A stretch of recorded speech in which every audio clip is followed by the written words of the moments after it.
नमस्कार। अब happy new year तो नहीं कर सकता हूं, बट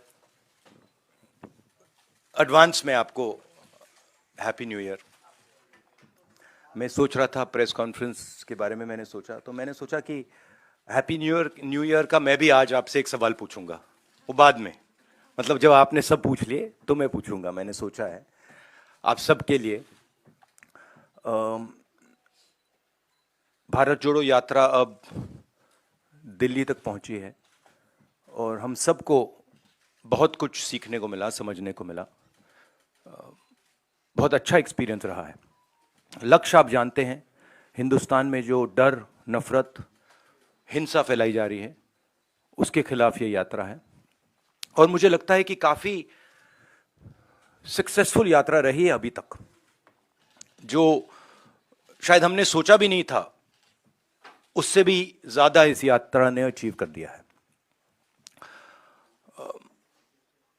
बेरोजगारी का मुद्दा भी है, महंगाई का मुद्दा भी है, और जो हिंदुस्तान में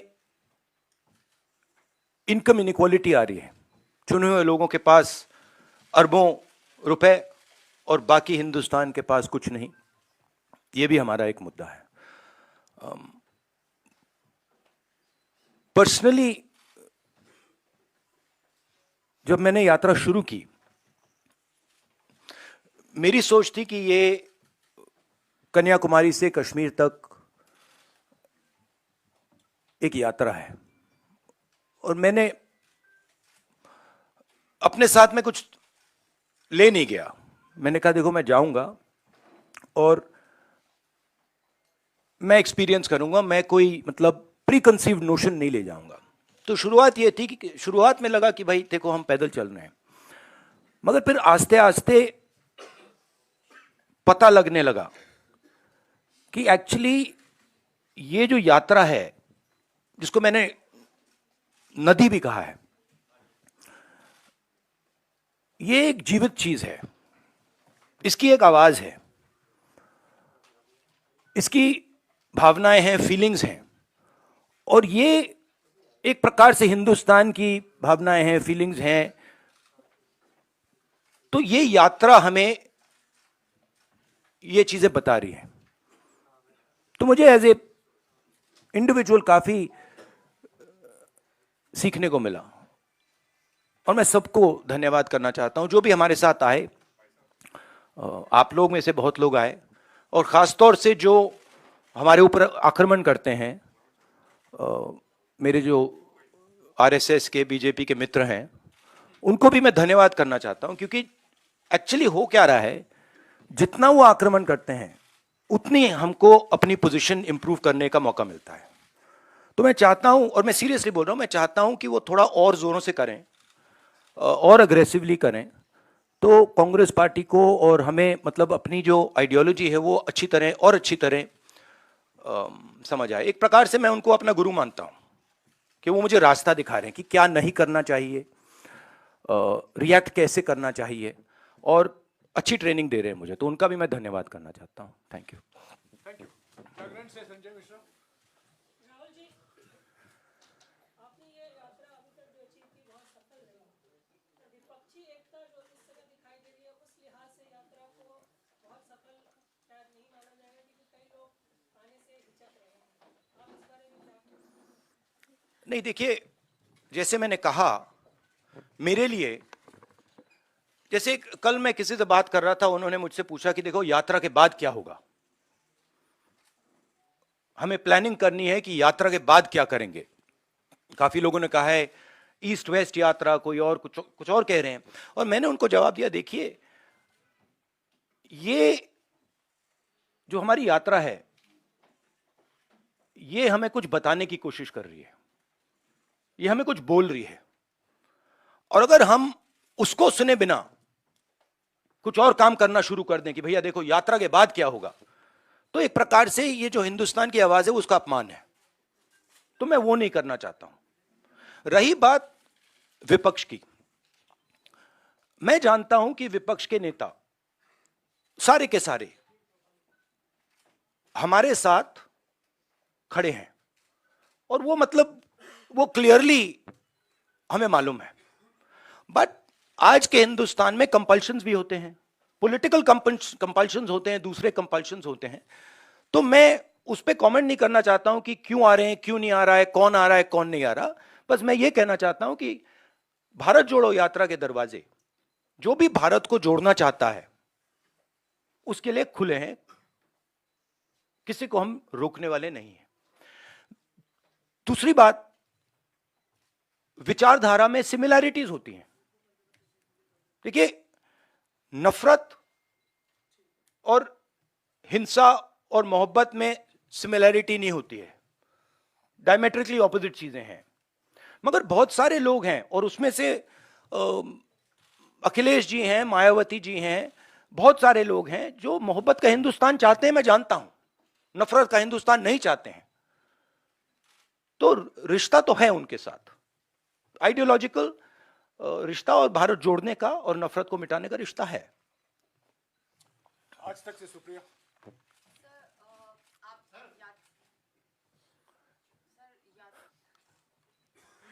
क्या हुआ? आज तक से सुप्रिया। यात्रा लेके चले हैं and it's a success, but सरकार के फेलियर्स कितने नजर आए? बहुत सारे लोगों ने आपसे आके बातचीत किया, चाहे युवा हो, बेरोजगारी का मुद्दा हो, आर्म फोर्सेस के जो लोग आए थे, चाइना के मुद्दे पे बात करी, महंगाई का, महिलाएं आ रही बात कर रहे हैं। सो सरकार के क्या क्या फेलियर्स आपको मेजर जो है नजर आ रहे हैं इस पूरी यात्रा के दौरान? आपने मतलब 6-7 क्वेश्चन एक क्वेश्चन में पूछ लिया। देखिए,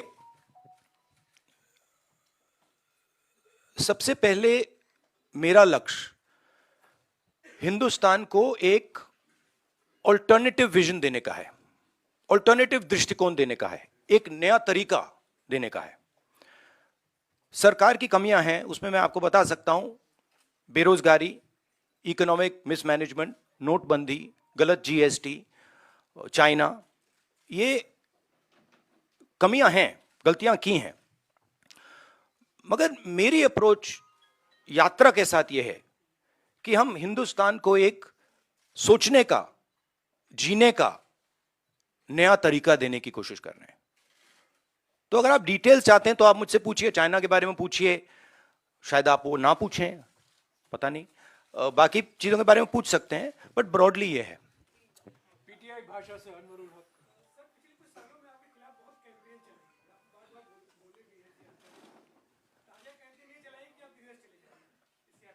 हाँ,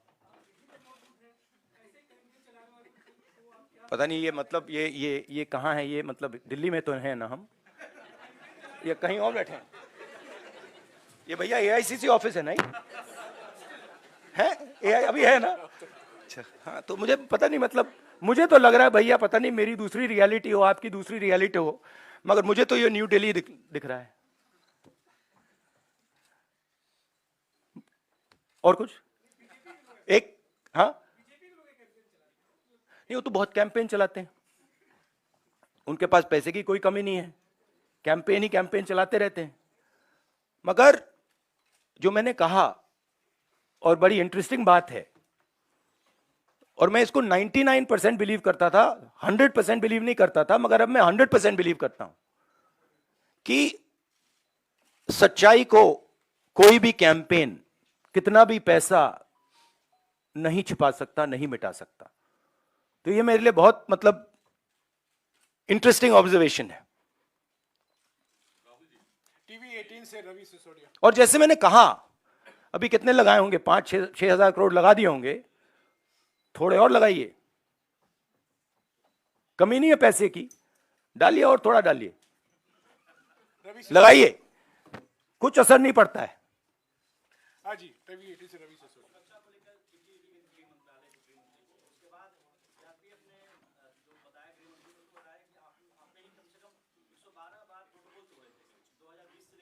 हाँ,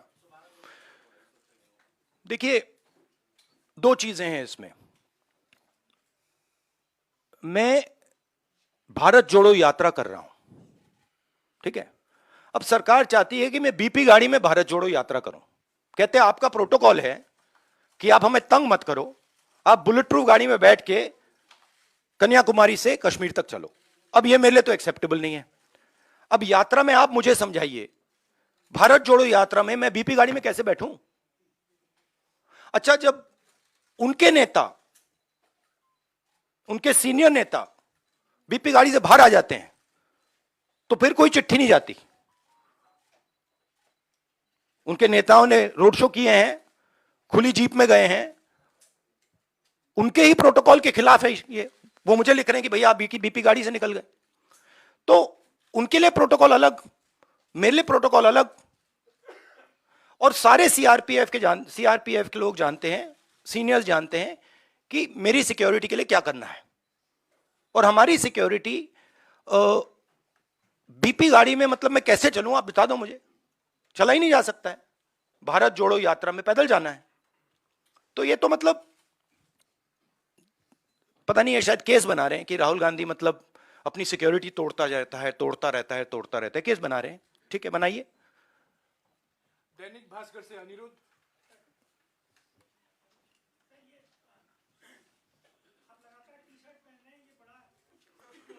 भाई मुझे बताओ एक बात, मुझे समझ नहीं आ रही बात। ये टी शर्ट से आपको इतनी डिस्टर्बेंस क्यों हो रही है?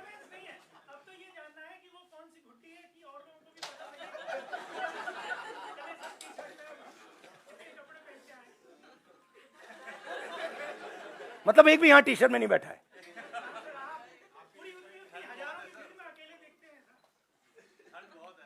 तो क्या आप चाहते हो मैं स्वेटर पहन लूं?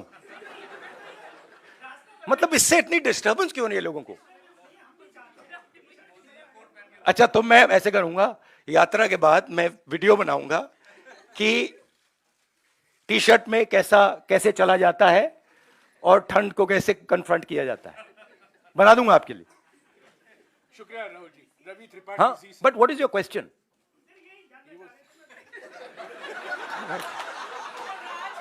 मैं क्या बताऊं भाई? राज क्या?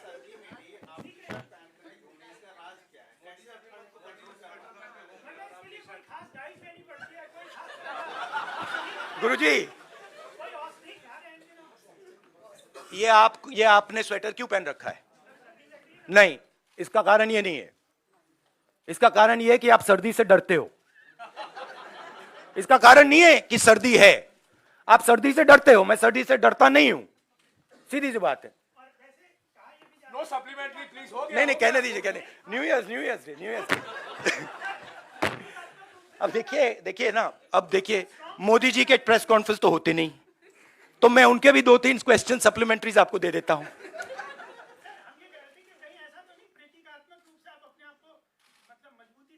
नहीं, एक्चुअली मैं आपको सीरियसली बताऊं, मुझे ठंडी नहीं लग रही अभी तक। और मैं पता नहीं, मुझे लग नहीं रही है।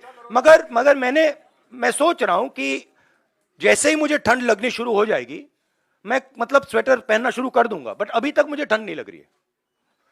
रवि त्रिपाठी जी से। राहुल जी, मेरा सवाल ओल्ड पेंशन स्कीम को लेकर है, क्योंकि 2-3 राज्यों में जहां आपकी सरकार है, आपने वायदा किया है और आपने जब उसको लागू करने की बात की है तो केंद्र सरकार से कन्फ्रंटेशन हो रहा है। केंद्र सरकार मना करेगी एनपीएस में जो पैसा जमा है वो आपको वापस नहीं करेंगे। ओल्ड पेंशन स्कीम को लागू करना कितनी बड़ी चुनौती है और 2024 के लिए भी क्या है? नहीं, हमारा जो स्ट्रक्चर है, जो सिस्टम है, उसमें हमारे जो स्टेट्स हैं वो इंडिविजुअल डिसीजंस लेते हैं, हम उनको इंडिपेंडेंस देते हैं। तो अब तो मैं कांग्रेस प्रेसिडेंट भी नहीं हूं, तो ये सवाल आपको खारगे जी से पूछना होगा कि नेशनल लेवल पे कांग्रेस पार्टी की पेंशन स्कीम पे क्या स्ट्रेटजी है। मगर जनरली कांग्रेस पार्टी का स्ट्रक्चर है कि भाई अगर राजस्थान करना चाहता है और हरियाणा, हिमाचल करना चाहता है तो उनको करने दो। हम वीटो पावर मेंटेन करते हैं कि अगर बिल्कुल कुछ गलत कर रहे हैं तो फिर हम उसको चेक करते हैं, बट नॉर्मली हम इंडिपेंडेंटली करने देते हैं। केंद्र सरकार पैसा देने से मना करेगी। भैया वो तो आप मोदी जी से पूछिए ना, उनके भी सवाल मुझे। ओके, ट्रिब्यून से Aditya Tandon. Mr. Gandhi, I want to ask, how do you view the 2024 general elections in the light of the fact that you've lost the 2 previous general elections, and to implement any governance approach that you are articulating through the Bharat Jodo Yatra, you do need electoral power. What is your take on the elections and how important is that milestone? I think if the opposition stands effectively with a vision, what I am hearing from the ground, what I am seeing from the ground, it will become very difficult for the BJP to win the election. But the opposition has to coordinate properly, and the opposition has to go to the people of India with a vision, with an alternative vision to the BJP, not just go to the people of India. ANI से साहिल, But there is huge undercurrent against the BJP, massive undercurrent. ANI से साहिल. Senior leader from the Congress Party, Kamal Nath, has said that Rahul Gandhi will be the opposition PM face for 2024. Will you be the PM face? See, every time there's a press conference, there's one or two attempts to, completely take the attention and take it in that direction. Now, I don't fall for these type of things. My focus is on the idea that India should be united, that we fight hatred and anger with affection, love and harmony, and we are providing an alternative vision of this country. So I think that's what I would like to focus on. These questions, of course, you have to keep saying them, because this is the nature of media. So I'm going to let you keep doing that, and you can enjoy yourself doing it, and I'll also have a little fun while you do it. Navbharat times से Rajesh Mittal. Navbharat times से Rajesh Mittal. Namaskar. यात्रा ने आपको देश के बारे में समझ जो है वो बढ़ाई है. इस समझ के आधार पर अगर आप आज देश के प्रधानमंत्री बन जाएं तो 5 बातें आप क्या करेंगे सबसे पहले? नहीं, सबसे पहले ये हाइपोथेटिकल क्वेश्चन है, तो मैं इसका जवाब प्रधानमंत्री के बेसिस पे नहीं दूंगा, मगर मैं ये जरूर कह सकता हूं कि जो हमारा शिक्षा का सिस्टम है, मैं पहले सोचता था कि इसमें स्ट्रक्चरल प्रॉब्लम्स हैं, मगर ये अपना काम कर रहा है. आज मैं सोचता हूं कि ये अपना काम ही नहीं कर रहा है. जो हम अपने बच्चों को विजन दे रहे हैं, जो उनका इमेजिनेशन है, जो हमें देना चाहिए, हम दे नहीं रहे. तो अगर आप, सबसे शॉकिंग चीज मैं आपको बताता हूं. मैं कन्याकुमारी से अब दिल्ली तक आया हूं. कितने 108 दिन हो गए. 108 दिन में मैंने हजारों बच्चों से बात की है, और हर बच्चे से मैंने पूछा है, तुम यूनिवर्सिटी के बाद, कॉलेज के बाद क्या करना चाहते हो. हजारों बच्चों से पूछा है, और मुझे सिर्फ 5 जवाब मिले. मतलब एक लड़की ने मुझे कहा कि मैं अपना छोटा बिजनेस चला रही हूं, और एक लड़के ने कहा कि मैं मैकेनिक बनना चाहता हूं. बट 99.9% लोग कह रहे हैं मैं लॉयर, डॉक्टर, इंजीनियर, आईएएस, जज. मतलब हमारा एजुकेशन सिस्टम हमारे बच्चों को कह रहा है कि जिंदगी में तुम्हारे पास 5 काम है. और रियलिटी ये है, रियलिटी सच्चाई ये है कि ये सब बच्चे इंजीनियर नहीं बन सकते, डॉक्टर नहीं बन सकते, लॉयर नहीं बन सकते. तो ये झूठ है. तो हम अपने बच्चों को झूठ बोल रहे हैं. मैं पूछता हूं, बच्चे आते हैं, कहते हैं क्या करना चाहते हो? आईएएस. अच्छा, आईएएस में कितने लोग जाते हैं हर साल? आप अंदाजा लगाइए, जवाब क्या मिलता है. मैं पूछता हूं कितने लोग आईएएस में हर साल जाते हैं? बच्चे क्या कहते हैं? क्या लगता है? अच्छा आप बताइए, कितने लोग जाते हैं आईएएस में? 250. बच्चे कहते हैं 5 लाख, 6 लाख, 1 लाख, 2 लाख, 3 लाख. जब मैं उनको कहता हूं भाई 150 जाते हैं, 2-3 को मैंने गलती से कह दिया, एक लड़की को कह दिया, वो रोना शुरू कर दी कि देखिए हम उनको सही इमेजिनेशन ही नहीं दे रहे, हम उनको रास्ता ही नहीं दिखा रहे हैं. तो पहला काम जो एजुकेशन सिस्टम है, और ये टॉप डाउन,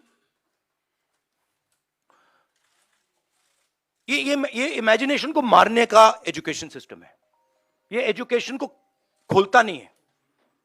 तो सबसे बड़ा काम, और ये शायद 2-3-4 साल में नहीं होगा, मगर डायरेक्शन ये होना चाहिए और जो न्यू एजुकेशन पॉलिसी वो तो बिल्कुल दूसरे डायरेक्शन में जा रही है। तो पहली ये बात है।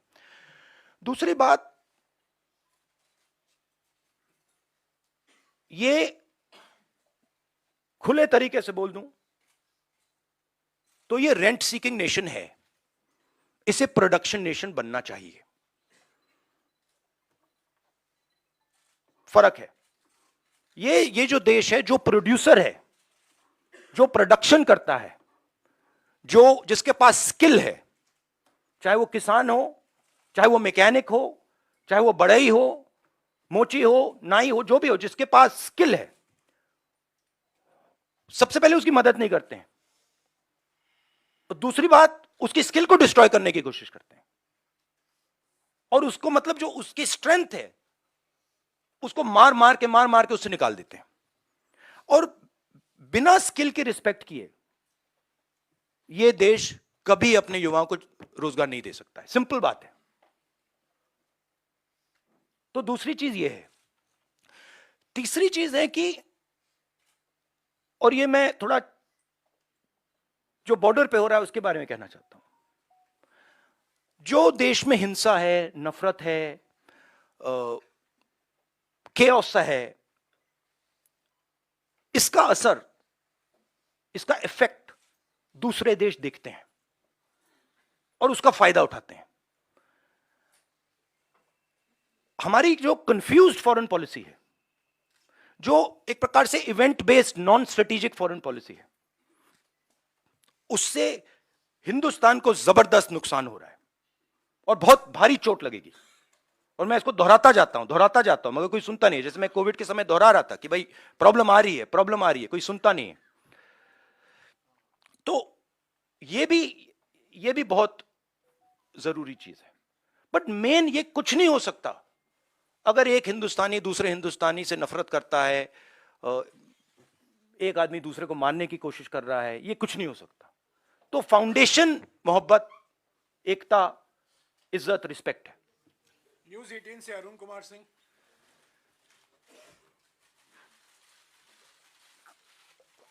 अलाउड। राहुल, जब आप यहाँ से गए थे ये करने के लिए भारत जोड़ो यात्रा, तो विपक्ष को छोड़ दीजिए, आप ही की पार्टी के नेता, आप ही की पार्टी के लोगों को भरोसा ये नहीं था कि आप ये यात्रा पूरी कर पाएंगे, और कई सवाल इनके ही मन में था। और अब जब यात्रा ये आपका सवाल पूछिए, उनके सवाल मत पूछिए। आपका सवाल, ये सवाल ही है। हाँ, आपका संक्षिप्त में कितना कितना कितना छोटा कर दो, सीधा पूछिए ना, सीधा ही पूछना है। तो उसमें क्या है कि अब जब आप यात्रा कर चुके, तो कई लोग ये कहते हैं कि वो राहुल नहीं है, ये बदलने वाले राहुल है, इतनी आसानी से इनको नहीं समझा सकते। अब आप कुछ चेंज आप अपने आप में ही देख रहे हैं, समझने में, लोगों से बातचीत करने के बाद, कि अब फैसले लेने या बात करने का अंदाज आपका एकदम अलग है, जुदा हो गया है, कुछ अंतर है। देखिए, अंतर तो इस प्रेस कॉन्फ्रेंस के बाद भी आएगा। अंतर तो व्यक्ति में कंटिन्यूअस होता है, नॉन स्टॉप होता है, तो वो तो है। बट जो मेरी फाउंडेशन है, जो नींव है, उसमें मुझे कोई चेंज नहीं दिखा। उसमें वो फाउंडेशन मेरी वही है। जरूर मैं मतलब बहुत कुछ सीखा हूं और हर रोज सीखता हूं, और सिर्फ यात्रा से नहीं, हर इंटरैक्शन में से मैं सीखने की कोशिश करता हूं। तो एवोल्यूशन तो होता रहता है, मगर जो फाउंडिंग प्रिंसिपल्स हैं कि वो उसमें इतनी चेंज नहीं है। वो मैं ये कह सकता हूं वो और भी स्ट्रांग हो गए हैं, वो कह सकता हूं, बट उसमें इतनी चेंज नहीं आई है।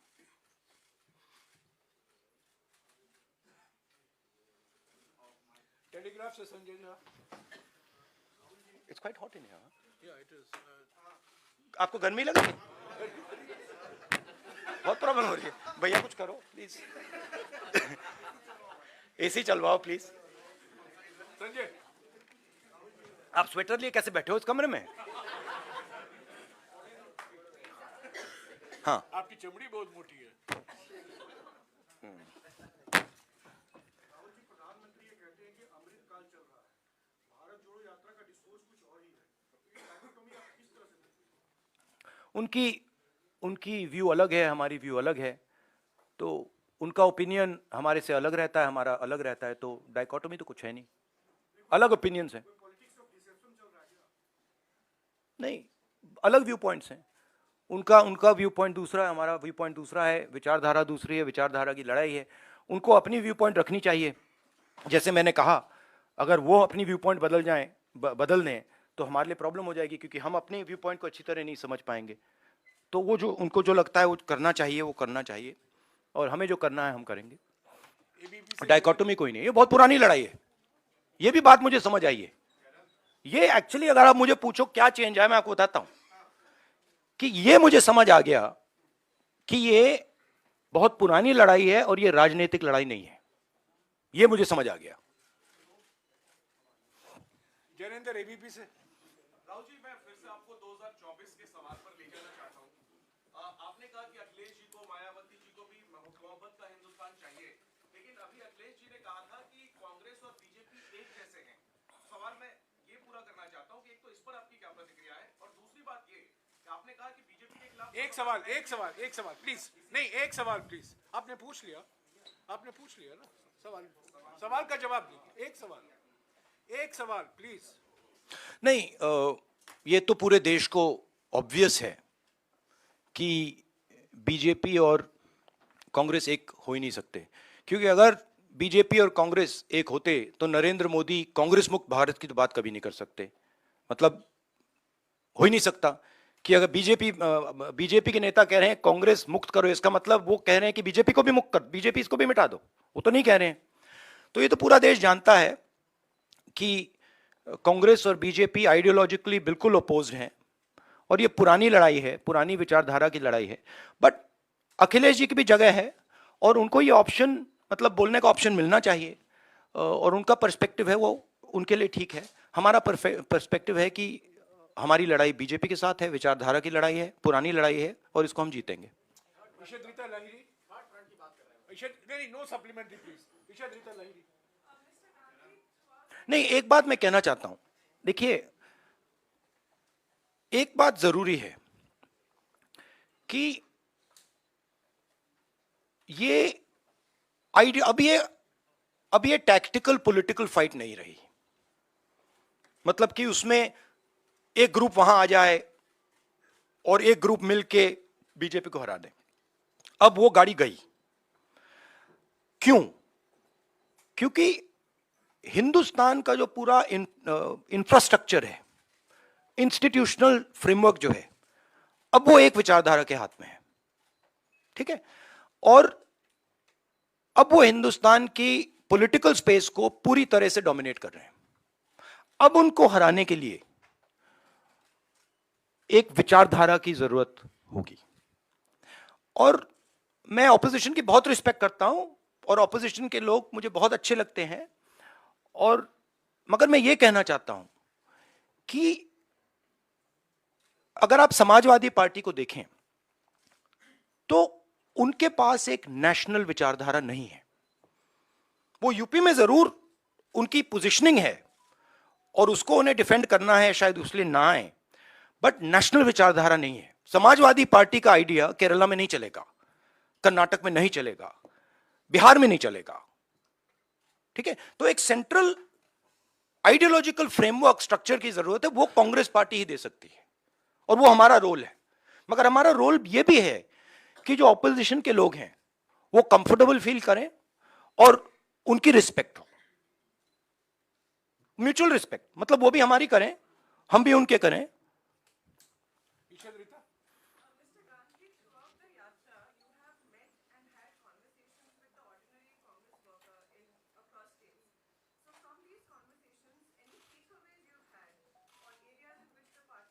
Yeah.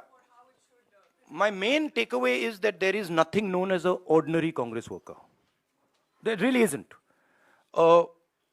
In fact, there's nothing known as an ordinary person. I don't like these type of qualifiers. There's nothing known as an ordinary person. Everybody is unique. Every Congress worker is unique. Every person has a unique way of looking at the world, and it's important that they're treated like that. So, every single one of them, every conversation, I learn something from, you know. Times now से रंजीता। राहुल, मेरा सवाल इस पर है कि 2024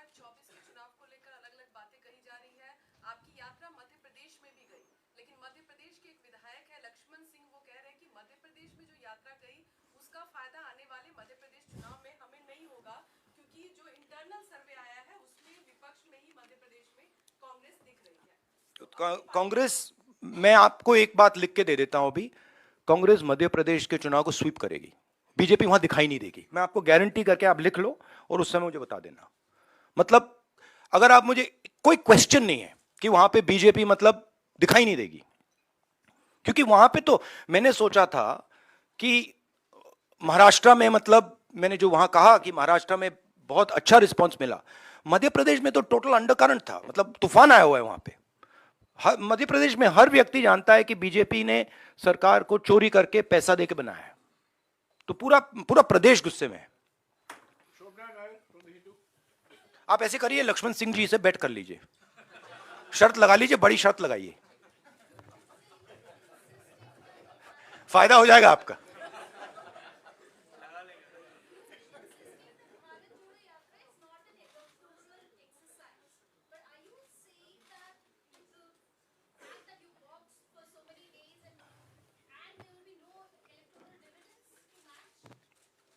No, I'm not saying that. You're saying that. No, I'm not saying that at all. In my mind, as I said earlier, the yatra is a conversation. And I don't think it's fair for me to make any comments before that conversation is over. I can answer such questions the day the flag is hoisted in Srinagar and the conversation, at least this phase of the conversation is over. I can then probably answer your questions, this type of a question. I don't want to take the yatra, and demean it by making it about something that it's not. Manoj from Indian Express. Just now, you said, really going to the people without a credible alternative vision will not help the opposition. So what is the big idea or a series of ideas that you are putting forward? Because there seems to be a realization that, merely criticizing, even if robust, merely criticizing the government is not enough. So what is the series of ideas that you're putting? No, I outlined it right now, right? Number one, making India a production nation, which means that respecting skills and moving the mindset from one of GDP growth to GDP growth plus employment plus production plus exports, etc., etc., etc. That's the first thing. The second thing is, which is very important for the future and is important if you want to build a production nation, is giving our children an imagination. Telling them that, look, if you want to become, it's a strange question, but why is it that out of lakhs and lakhs of people I've met, thousands and thousands of children I have met, nobody said, I want to be a pilot. Nobody said, I want to be an astronaut. Nobody said, I want to be India's best singer. Why? Because our system is saying to them that these are all dead ends. Right? But if you look at countries that produce, and I gave this example to kids. If you look at company like Honda, company like Toyota, the people who founded these companies were mechanics. But no mechanic in India can ever imagine that he could one day be the head of a 1,000, 2,000, 10,000 crore company. Now, if we want to produce, that has to change. So we have to give him the structures that will allow him to do that will allow his imagination to do that. Right? And then the final thing is, we can see what is going on in the planet. We can see the turmoil that is taking place. And I am absolutely convinced that India has a place, central place in the planet, on the planet. Right? And I don't view it so much as, look how powerful India is. We are powerful. But we were not that powerful 70 years ago, 80 years ago, 90 years ago. but we had a vision. Right? When Mahatma Gandhi, for example, was speaking about the Indian freedom movement, people in the United States, people in the Soviet Union, everywhere were listening to him. Why? Because there is something very powerful called Indian values, Indian philosophies, Indian thinking. And that's actually our strength. And we're destroying it. So when we make one Indian fight with another, when we are not harmonious, when a foreigner comes to India and he feels terrified that something might happen to him, we are attacking our own system. So these are the type of things that would be part of an alternative vision. Also, by the way, I don't see why only 2 or 3 or 4 people should benefit from the wealth of this country. I just don't understand it. Right? So, a sense of equality. There is a place for large business, I absolutely agree, and they have a central role in India in its future. But it cannot be that there are 2 or 3 business people who run this country. It just cannot be. TV9 से कुमार विक्रांत। राहुल जी, आपकी भारत जोड़ो यात्रा उत्तर प्रदेश जा रही है और वहां पर भारतीय जनता पार्टी के सांसद वरुण गांधी वही भाषा बोल रहे हैं जो भाषा आप बोल रहे हैं, जो भाजपा के नेता नहीं बोल रहे हैं। क्या वरुण गांधी के लिए कांग्रेस पार्टी में जगह है? क्या वरुण गांधी को आप चाहेंगे वो भारत जोड़ो यात्रा? ये आपको हमारे जो कांग्रेस प्रेसिडेंट है, ये सवाल आपको उनसे पूछना पड़ेगा। स्वागत किसी का भी है, बट वो बीजेपी के हैं तो उनका वहां पे प्रॉब्लम तो होगा।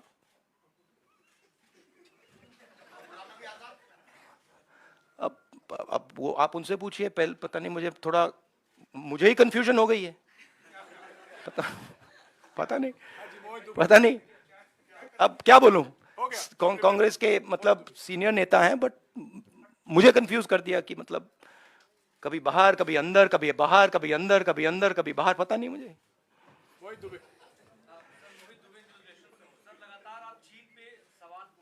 आपने पूछ लिया आज। मैं अभी बोलने वाला था कि चीन का नहीं पूछा। हाँ, सर, आपने जयपुर में भी सरकार से जवाब मांगा था, पार्लियामेंट सेशन भी चल रहा था, पार्लियामेंट में भी आप लोग चर्चा की मांग कर रहे थे, सरकार वहां भी तैयार नहीं हुई। अब राहुल गांधी का क्या स्टैंड है, क्योंकि लगातार आप ये कह रहे हैं कि अतिक्रमण हो रहा है, वहां सीमाएं सुरक्षित नहीं। देखिए, सबसे पहले मैं एक बात क्लियरली कहना चाहता हूं।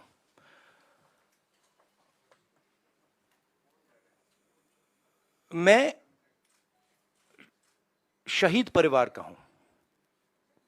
मेरे पिता शहीद हुए और मेरी दादी शहीद हुई। यहां पे कोई है जिसके फैमिली में कोई शहीद हुआ? कोई है यहां पे? आप हैं? हाँ, आपके ब्रदर। तो आपको मालूम है कि कैसी चोट लगती है, क्या फीलिंग आती है। ठीक है, तो मैं समझता हूं और मैं जानता हूं जब एक युवा अपनी जान देने के लिए खड़ा होता है और जब वो शहीद होता है तो उसके परिवार को क्या होता है, मैं जानता हूं, समझता हूं। और बीजेपी के टॉप लीडरशिप में कोई नहीं है जो समझता है। ये मतलब अच्छी बात, खराब बात नहीं है, बट रियलिटी है कि उनके परिवार में कोई उनके पिता या उनकी दादी शहीद नहीं हुए।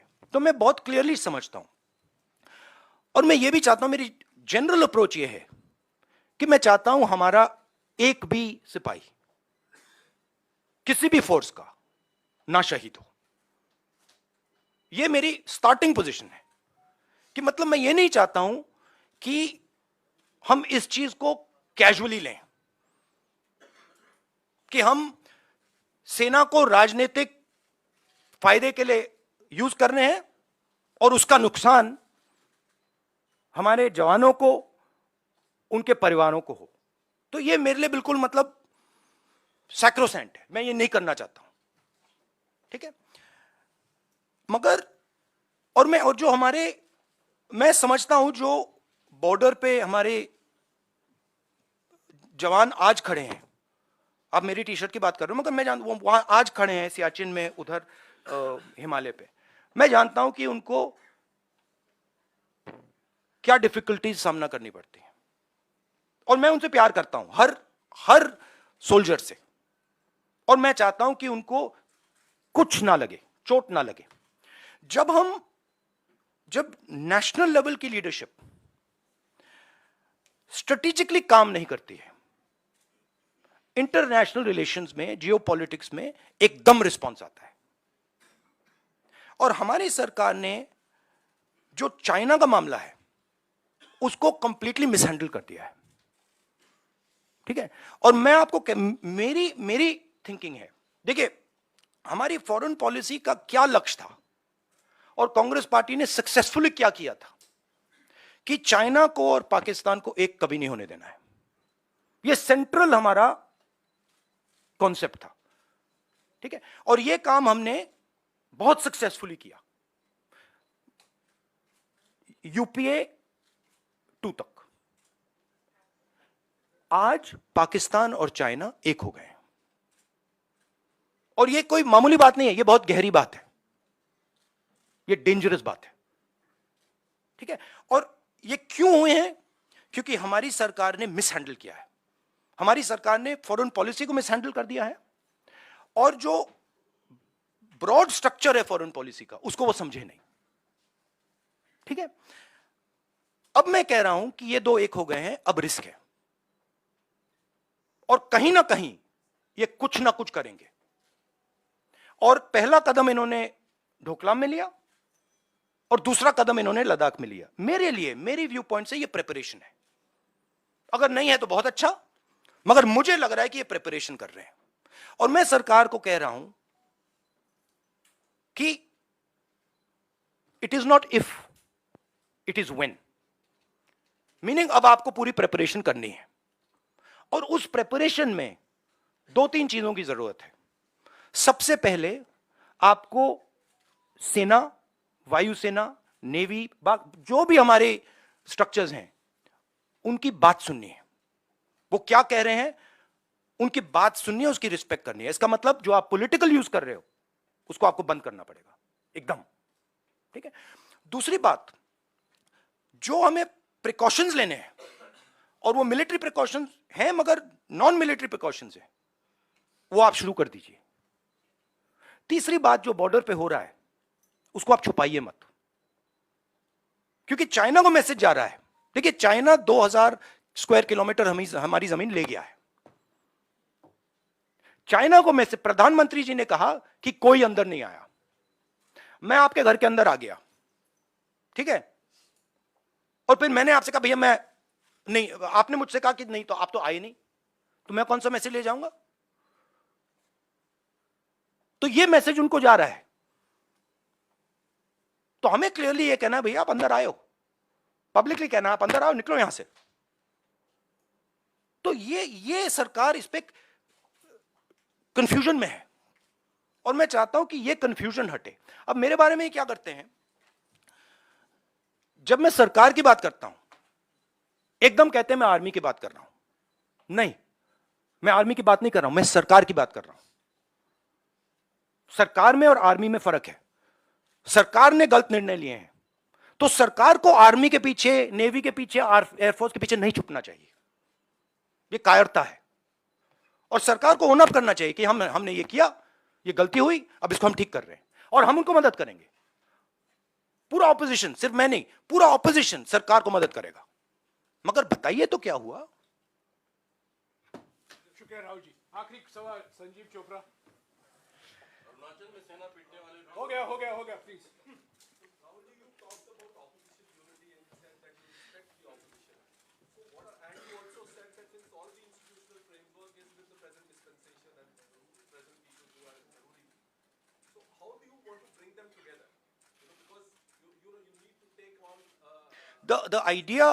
The idea of Bharat Jodo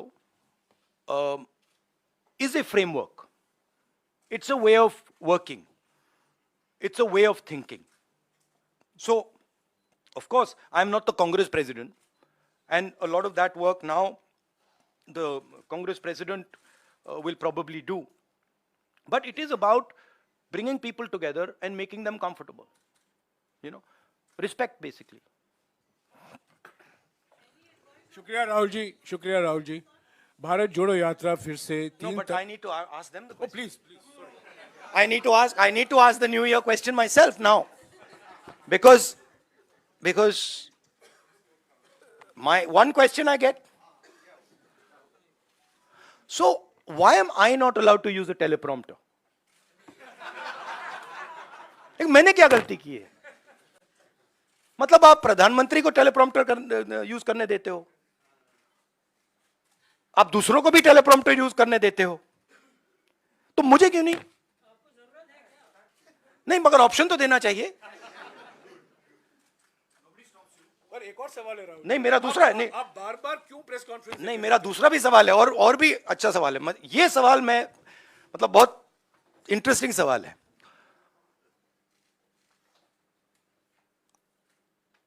आपने वो अदानी जी को वो ऑप्शन दे दिया जो आपने प्रधानमंत्री को भी नहीं दिया, कुर्सी बदलने का।